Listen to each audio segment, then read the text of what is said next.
Qahraton qishning sovuq kuni, uzun qora tunlari ham ortda qoldi. O'lkamizga bor sepinyoyi bahor kirib keldi. Butun olam uyg'onyapti. Daraxtlar, bog'lar yaqin kunlarda yashnaydi. Ya'ni ko'klam o'z sepini yoyadi yuqorida aytganimizdek. Mana shunday damlarda biz vodiylarni yayov kezganda ko'rsatuv orqali Forish tumaniga tashrif buyurdik.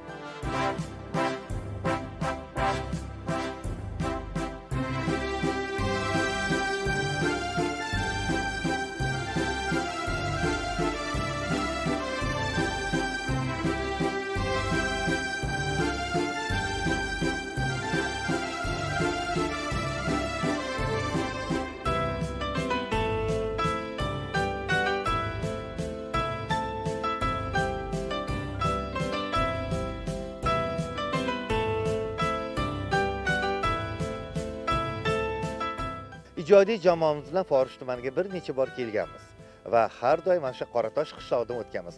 Qoratosh qishlog'idagi mana shu soy bo'yida uzoq yillardan beri opajonlarimiz, onalarimiz sut mahsulotlaridan bo'lgan taomlarni tayyorlab xalqimizga taqdim etadi. Hech qachon ular bilan o'ylab ko'rsam bir suhbat qurmagan ekanman. Bugun ko'rsatuvimiz avvalida ular bilan tanishib, ular bilan suhbat qurmoqchimiz. Sizlarni ham albatta bu suhbatni tinglashga taklif qilamiz.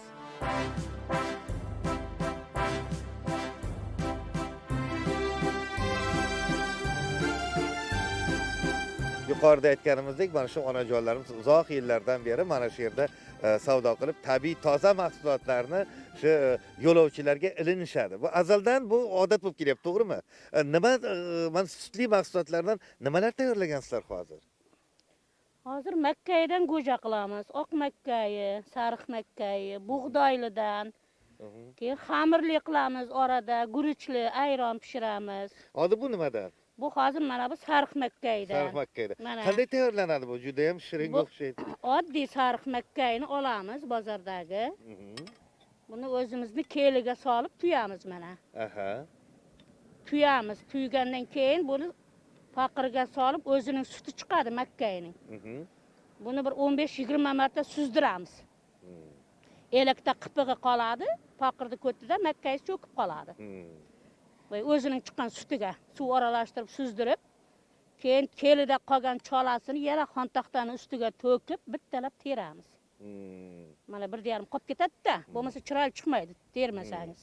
Buni terib olamiz. Tergandan keyin buni qozonga solib bir 7 soat, 8 soat qaynatamiz. Mana bu oq makkayi. Mana oppog'idan. Har xil qilib sotamiz. Oq, sariq. Keyin uni chakkiga pishgandan keyin oddiy o'sha suzmaga, osh qatiqqa qatiqlaymiz. Qani ta'mini ko'rsak bo'ladimi? Bo'ladi. O'zingiz tayyorlagansiz-da buni? Kimda o'rgangansiz buni? Buni qo'shnimizdan o'rganganman. Shakar solinganga o'xshaydi. Men o'zim masalan sotayotganimga hozir 27 yillar bo'ldi. Shu yerda sotayotganimga. U mendan oldin ham kampirlar necha yil oldinlar ham sotgan. Sheriklarimiz o'tib ketdi, mama kampirlar. Ular o'sha necha yillar sotgan. Men bu yerga kelin bo'lib tushganman. Asli Sirdaryolikman, bu yoqqa kelin bo'lib tushganman. Kasbingiz o'zingizga yoqadi. Mana har kuni menga mijozlar keladi. Ular nima deganda bir kayfiyatingiz ko'tariladi. Bu kayfiyatingiz buzmaydimi? Ko'tarib ketadimi kayfiyatingizni? Yo'q, endi hammaning ta'bi har xil. Bunday tayyorlash uslubimiz ham har xil. Misol, birov chakkini kamroq qo'shadi, birov ko'proq qo'shadi. Shunda mazasi har xil bo'lishi mumkin. Sizchi? Endi men ko'proq o'zi oq makkayni pishiraman, oq makkayiga sal ko'proq qo'shaman. Oq makkayiga kam qo'shsangiz chiroyli bo'lmaydi. Ko'kimtil bo'lib qoladi. Oq makkayiga chakkini ayamay ko'proq solsangiz, mana boyasi o'zingiz aytganda oppoq sutga o'xshab mayin bo'lib turadi. Chiroyli bo'lib. Mana hali qishda bu salqin taomlarda, lekin hozir bu qishga sovuqlik qilmaydimi? Qishda issiq olib kelamiz. Issiq olib kelamiz. Sovuguncha soat 3-4 bo'ladi. Uyga ketadigan vaqtimiz bo'ladi. Qishni kuni, yozni kuni suvga ko'mamiz. Tayyor xaladelnik o'zimizda. Xaladelnik qilib ko'mib, muzday qilib sotamiz. Ichiga muz soladi, solmagan o'zi tabiiy muzlaydi. Buloqdan kelayotgan suv muzlatadi o'zi. Shu erkaklarning topganiga bitta qo'shimcha qilamiz-da. Oilaga bitta qo'shimcha daromad. Qo'lingiz dard ko'rmasin, mana shu shirin taomlar tayyorlab xalqimizga taqdim qilishda charchamang. Rahmat.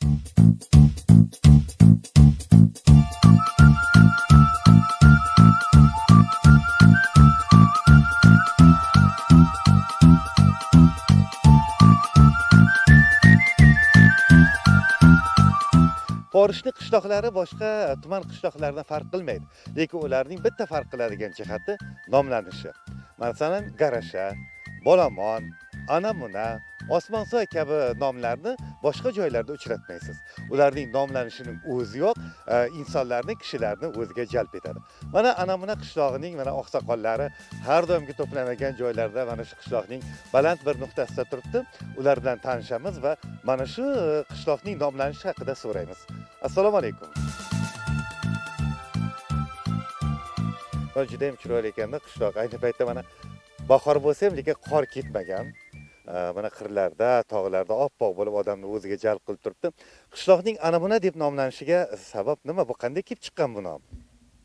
Anamuna deb atalishiga sabab bu qishloqning nomi qadimdan, yani bundan bir 200-300 yil avval qishloq bo'lmagan bu yerda. Mana shu Forish xalqi mana shu Nuratadan bu yoqqa Jizzaxga bozorga jo'nagan odamlar. O'shanda mana shu qishloqda bitta suv ichadigan buloq bo'lgan. Ana shu yerda panalaydigan joy bo'lgan. Yozni kuni, qishni kuni kelayotganda bolalari bilan, odamlar bilan suv saqqanlar yoki haliga dam olish uchun hali kelayotganlarga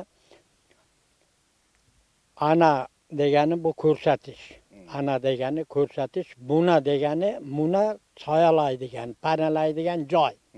Hamma vaqt shu yerga kelganda qayerda borib panalaymiz deganda ana bunada panalaymiz, dam olamiz, ana shu yerda suv ichamiz degan ma'noda ana buna deb ketilgan bu yer. O'sha qadimdan ota bobolarimiz mana shu yerni ana buna deb qo'ygan. Jizzaxga, shaharlarga eshakda, otda, tuyada, arabada bozorlik qilish uchun borganlarga munalaydigan, dam oladigan joy bo'lgan. Qishloq paydo bo'lganiga 200 yildan oshdi. 60-70-yillargacha 100 ga yetmaydigan xonadon bo'lsa, hozir qishlog'imizda 300 dan ziyod xonadon bor. Mana shu qishlog'imiz ancha kattarib, shunday ahil, bir-biri bilan ahil bo'lib yashaydi. Qishloqda qancha aholi bor? Qishlog'imizda Osmonsoy mefiye bo'yicha 6520 ta aholi bor. Anamunani o'zida 320 ta oila bor. Aholisini o'zi 1300 dan ziyod. Hozirgi kunda. Osmonsoy mahalla fuqarolar yig'iniga nechta qishloq qaraydi? Bizda Osmonsoy mahalla fuqarolar yig'iniga 7 ta qishloq qaraydi. Anamuna birinchi, Yaroshloq bor, Ravot, Osmonsoyning o'zi, Yangiobod, Tolboshi, Balatosmon. 7 ta qishloq. Bizda aholini ko'pi tomorqa yer, asosan uzumchilik bilan shug'ullanadi. Pashta aholi xonadon sonimiz 1058 ta bo'lsa, 1058 tani hammasida uzum bor. Anamuna qishlog'ida bir o'ziga jalb qiladigan qanday jihatlari bor? O'zimizda bir Anamunada ham bir muzeyimiz bor, uy muzey. Buni ham tashkil topganiga bir 15-20 yillar bo'ldi, Najim aka. 15-20 yillar bo'ldi. Borib ko'rishimiz ham mumkin. Kim tashkil qilgan muzeyni? Qishloq aholisimi yoki davlat muassasasi tomonidan tashkil etilganmi? Buni o'z Toshpolov Bektemir akaning o'zi tashkil qilgan. Qanaqa eksponatlar bor yerda? Qiziqtiryapsiz-da chunki. Eksponatlardan juda mana oldingi qishloq hayotiy, qishloq tarixi, masalan, qayerlarga urush, Ikkinchi jahon urushga qatnashgan fuqarolarning masalan kiyimlari bor, medallari bor, nima ish qilgan, qayerlarda yurgan, qanaqa poyabzalda yurgan, jami o'shalar ham bor-da. Demak, sizlar bilan birgalikda mana shu tomoshabinlarimizni ham taklif qilamiz, ularni ham ekran qarshisida turib bo'lsa ham o'sha muzeyda tomosha qilsa. Demak, o'sha muzeyda borib ko'rishni biz ham niyat qildik, borib ko'ramiz, sizni ham taklif qilamiz. Rahmat.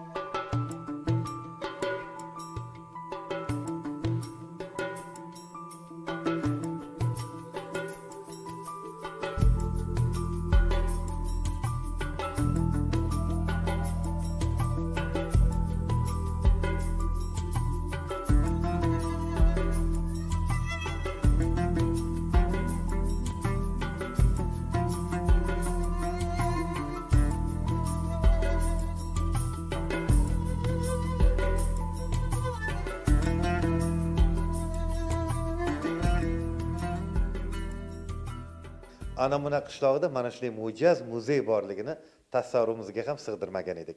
Bektemir akaning tashabbusi bilan, sa'y harakati bilan o'zining xonadonida 3 ta xona ajratib, qarang qiziqish kuchliligini mana shu muzeyni tashkil etibdi. Muzeyda eramizdan avvalgi 2-3 asrlarga taalluqli bo'lgan buyumlar ham bor va qolaversa bu yerda boshqa muzeylarda uchramaydigan bir noyob eksponatlar borligini ko'rib hayratda qoldik rosti. Mana Bektemir aka, avvalambor mana shunday sa'y harakatlar, mana shunday ajoyib bir muzey tashkil qilganingiz bilan avval tabriklaymiz va xursand bo'ldik. Keling, mana shu muzeyda qanday tashkil etdingiz? Kimlar ko'mak berdi? Mana shuncha eksponatni qanday yig'dingiz? Kunlarning birida keksa kishilardan bittasi aytdi, biz shuncha yo'lni bosib o'tdik, bizlardan keyingi yoshlar bizni bosib o'tgan og'ir turmush sharoitimizni biladilarmi? Biz vafot etsak, chuqurlarda qolib ketamizku dedi. Shu so'zdan foydalanib muzey tiklash uchun qaror qildim. Yig'ish ishlarini olib borib, dastlab uyimga to'plandim. Meni oldimdagi asosiy maqsad keksa avlod o'tib ketsa, bizning tariximiz yo'q bo'lib ketmasin degan fikrlarga keldim. Menga katta yordam bergan inson Toshkent shahrining Yunusobod hududidagi budda yashovchi, o'sha paytdagi Pravda Vostoka gazetasining fotokorrespondenti Valeriy Sokolov edi.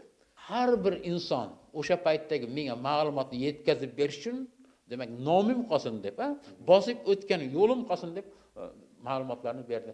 Oddiygina misol uchun shu uyda chorvachilik bilan shug'ullanganda, demak, junlarni yigirib, mato to'qilgan. Qani, bormi shu eksponatlar shu yerda? Eksponatlar bor. Bu eksponat bizning avlodlarimiz tomonidan mana shunday, demak, yigirilib, bunyodga keltirilgan. Qiyqim. Qarang. Bu nechinchi asrlarga taalluqli bu? Bu 18-asrlarga taalluqli.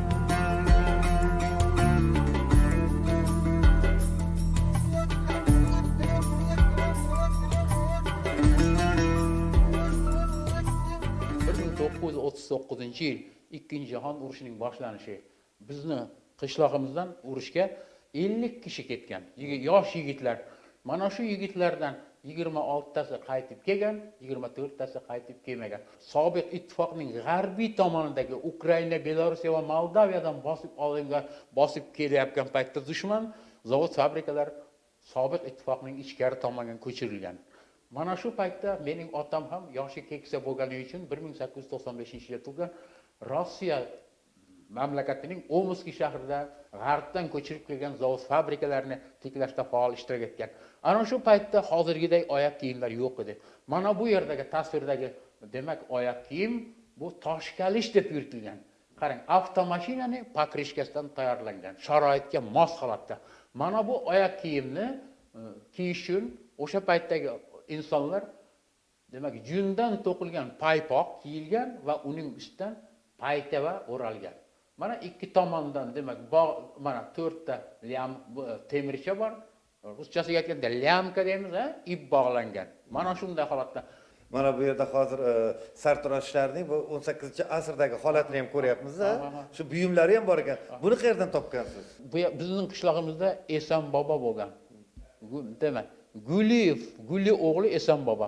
U kishi, demak, Forish, Jizzax shu atrofda, nafaqat bu atrofda, demak, Qoraqalpog'iston Respublikasining hududida hozirgi buni aytadi ustara deyiladi. Bu ustara bu po'latdan yasalgan, sof po'latdan. Buni ustara deyiladi. Hozir bir soch soqolimizni olishda lezvalardan foydalan. Bu o'sha paytda, demak, bizning eng asosiy, demak, ish quroli. O'sha paytda og'rigan tishlarni mana shunday olingan. Tish asbobi. Endi mana bu yerda o'sha paytda buni qaychi deymiz. Mana bu qaychi orqali gilamlar kesilgan, parvarda shunga o'xshash narsalarni, demak, kesishda ko'zalarchi. O'zbekiston Respublikamizning markazida, demak, bizning foydalanilgan buyumlarimiz to'g'risidagi ma'lumotlarni to'plab jamlagan 20 ta kitobni ko'rib chiqdim. Ana shunday, demak, kitobda suvdon deganda u yerda suv saqlanadigan buyum. Mana bu buyumni menga qishloqdoshlarimizdan bittasi Aydarko'ldan o'tgan yili Aydarko'l ichidan topib oldim, qumni ichidan deb topshirdi. Mana shu rasm, mana shu buyumning rasmi o'sha kitobda bor. Kitobda yozilibdi, eramizning 2-3-asrlarida. Bunga o'xshash ham yana. Endi mana bu eramizdan avvalgi davrda bizning, demak, bizlar, demak, Sopolko'da mang'itlar urug'iga kiradigan bo'lsak, u yerdan bu yerga ko'chib yurganda Soyat qishlog'ida qolib ketgan bo'lgan. Meni, demak, xolamni uyida o'sha yerda O'rus tepa degan tepa bo'lgan. O'sha yerni demak, u yoqdan keyin boyag'i tok ekish uchun cho'tlayotgan paytda yerning orasidan chiqqan. Ichidanda buni ikkita piyolachasi bo'lgan. Ular kavlayotgan paytda sindirib ketdi. Umuman olganda mana shu Bektemir akaning muzeyiga kelsangiz zerikmaysiz. Agar sizni qiziqtirgan bo'lsa, albatta ana buna qishlog'iga keling. Bektemir akaning muzeyini izlab toping. Bu yerda 2-3 asrlarga taalluqli bo'lgan eksponatlarni ko'rasiz. Ajoyib. Ikkinchi xonada esa 1-2 jahon urushiga taalluqli bo'lgan eksponatlar o'rin olgan. Albatta u xonani ham borib ko'ramiz hozir.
Yuqorida aytganimizdek, Osmonsoy mahallasiga 6 ta qishloq qaraydi. Ana buni qishloq dedik. Hozir endi mana Yangiobod qishlog'idamiz. Yangiobod qishlog'ining odamlari bog'dorchilikni yaxshi ko'rishadi. Mana hozir mana shunday bog'bonlarimizning biri bilan suhbat quramiz. Mana bog' oralab kelyapmiz. Hormang endi. Salomat bo'ling. Mana hozir bog'laringizni ko'ryapmiz. Bu qumloq sharoitda daraxt qanday ko'karar ekan bu yerda? Daraxt yaxshi, yomon emas. Mana shu 3-yil bo'lyapti. O'tgan yil hosilga kirdi. Mevasini yil tanovul qildik. Mana mahallaga qo'shnilarga atrofga tarqatdik. Qanaqa daraxtlaringiz bor bu yerda? Bu yerda hozir olma bor, asosiy ko'proq olma, o'rik bor, shoptoli bor, qoroli bor, behi bor. Xo'sh, qolaversa, bozom bor. Mana bahor keldida, yana qo'shni daraxt ekadiga o'xshab turibsiz. Mana shu daraxtlarni olib kelganman, tut. Mana shu chakka joylarga eksak, ertaga soyabon bo'ladi, mana pillachilikka, barg bo'ladi uchun el yurtga. Bu yaxshi narsa deymiz-da. Meva qolaversa. Bu demak tut daraxti. Tut daraxti. Nechta tut daraxt ekyapsiz? Buni xudo xolasa endi Nechta tut bor bu yerda? bu yerga hozir 70-80 tut bor. 70-80 tutdan ekilsa, shu aylanaga ekamiz biz bir 40-50 talar ketib qoladi. Qolsa men qo'shniga beramiz-da. Demak foydali jihatlari juda ko'p. Ha, albatta. Bundan mana nima deydi? Mayiz, ana tut mayiz qilinadi qishloq joylarda. U yesangiz shirasi ham ancha kuchli. Shinniq bo'ladi. Shunday. Demak, bu yil daraxtlar safi yana bahorda yana ko'payar ekan. Xudo xolasa. Bundan tashqari yana qanday ishlar bilan bandsizlar? Chunki bu yerda yer juda yaxshi ekan. Keng dala bor ekan bu yerda. Chorvachilikka, parandachilikka juda ixtisoslashgan ekan. Shunda albatta parranda qilganmiz, qolaversa chorvamiz bor. Bir 20 bosh qo'y echkim bor. Mana hozir parrandalaringizni ham ko'ryapmiz. 70 bosh parranda dedingiz. 70 bosh. Zotlik parrandaga qiziqaman. Qanaqa parrandalaringiz bor? Hozir endi nomlarini so'zini aniq qilaman. Miramirni, o'zimizning xasaki, damashni tovuqlar, turli xil tovuqlarimiz bor. Endi nomlarini so'zini o'zim bir ko'rkam bor. Ko'rsak bo'ladimi? Albatta.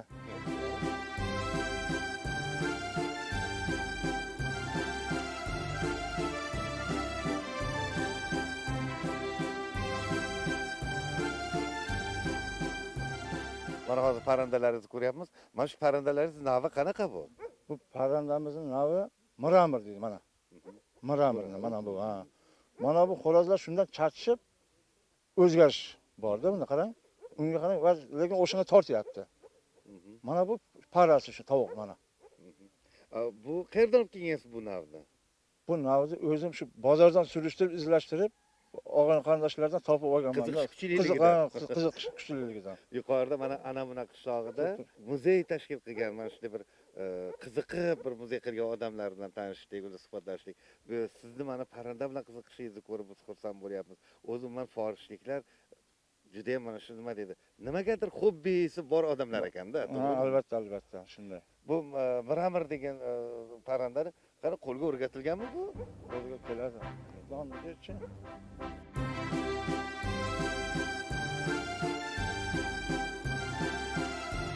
Bu xo'roz, a? Bu xo'roz. Necha yosh bu? Bu xudo xolasa 2 yosh bo'ladi. Ha, buning anaqalari ham, patlari ham bir chiroyli Chiroyli, ekan. ha. Xuddi bir Havasingiz keladi. ha, Xuddi nima deydi? muzeyga qo'yadigan stoqqa ham o'xshar ekan, patlari bir chiroyli. Aha. Bu tuxumga qanday ekan bular? Mana tovuqlar turibdi. tuxumga yaxshi, tuxumga Bu yaxshi. tuxumga yaxshimi, go'shtgami? Bu tuxumga go'shtga ham yaxshi bu. Endi tuxumda ham beradi, go'shtga ham yaxshi. Bes og'irlik tomondan besi bor-da bularga nisbatan. Bir tovuqlaringiz soni deyishdi. Soni bir 10 tacha bor. 10 tacha bor. Buni keyinchalik ko'paytirish niyatlar bormi? Ha, albatta. Mana xudo xolasa tuxumga kelyapti. Bularni zotini tuxumlarini alohida saqlaymiz degina, alohida kurib qo'ygan vaqtda o'zlariga yotqizamiz-da, chiqarib olamiz.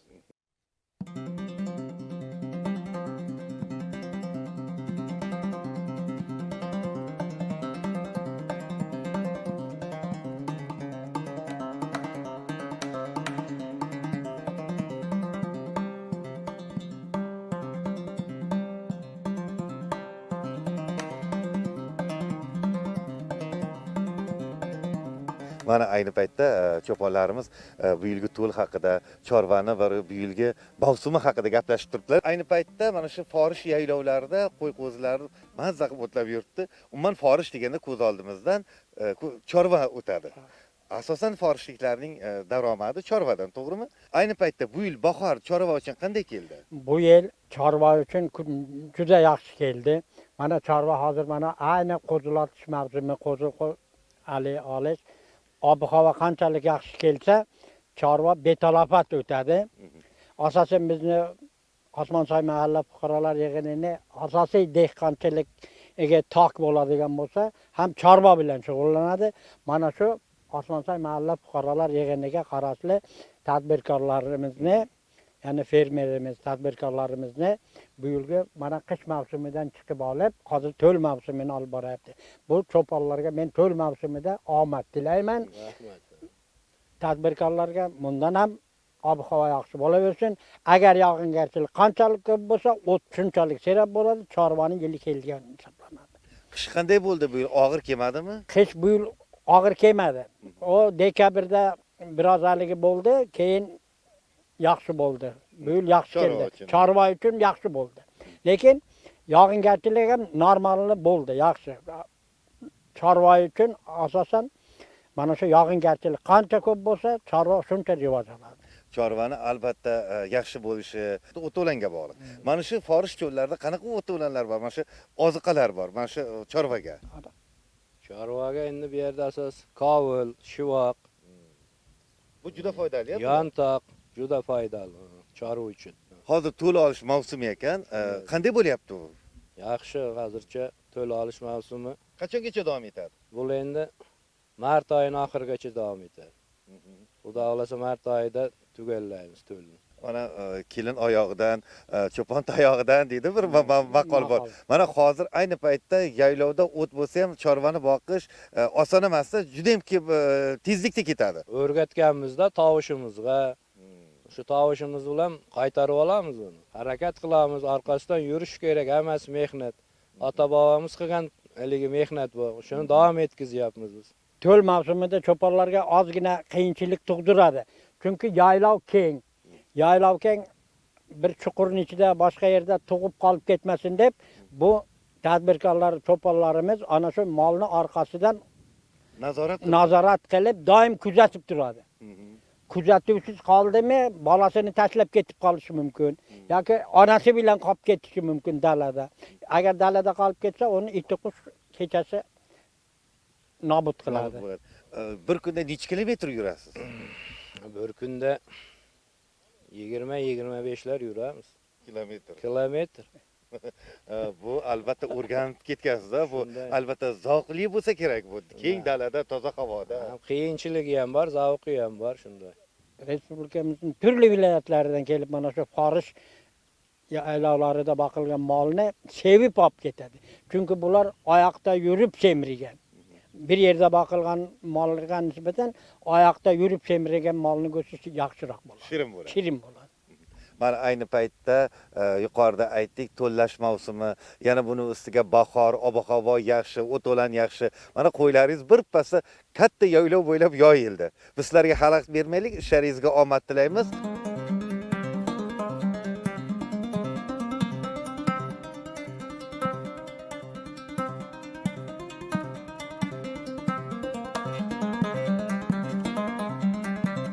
Vodiylarni yeyov kezganda ko'rsatuvining navbatdagi soni ham o'z yakuniga yetdi. Biz bugun Forish tumanining Osmonsoy mahalla fuqarolar yig'inida bo'ldik.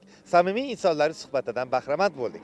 Aytish kerak, Osmonsoy mahalla fuqarolar yig'ini Anamuna qishlog'idan boshlanib, Anamuna qishlog'idan yakunlanadi. Biz ham ko'rsatuvimizni aynan mana shu joyda yakunlayapmiz. Yana efir orqali ko'rishguncha xayr, salomat bo'ling azizlar.